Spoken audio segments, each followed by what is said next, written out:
মানুষ কখনোই ভালো প্রোডাক্ট কিনে না, মানুষ ওই প্রোডাক্টটাই কিনে যেটা সে ভাবে ভালো। সাবাস।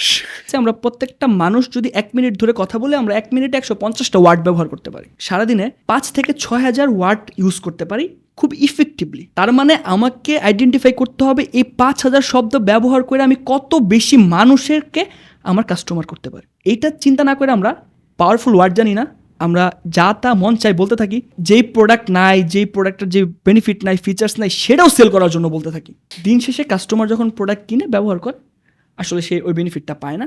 200 কোম্পানির 200 সেলসম্যান। সেলস কিন্তু বা মার্কেটিং কিন্তু অনেক মহৎ একটা জিনিস। এমন অনেক প্রোডাক্ট আছে যে প্রোডাক্টের মার্কেটিং করে বিক্রি করতে পারলে অনেক মানুষের জীবন বেঁচে যেতে পারে। তার মানে মার্কেটিং একটা মহৎ জিনিস না? বাংলাদেশের মানুষ সেলসম্যানদেরকে দেখলে ভয় পায়, হ্যাঁ, অনেকে সেলস জবে যাইতে চায় না। তাই আমরা যদি ওইভাবে মেসেজটা সিম্পলিফাই করে খুব সহজভাবে উপস্থাপন করতে পারি, দ্যাটস গ্রেট, মানুষ প্রোডাক্ট কিনবে।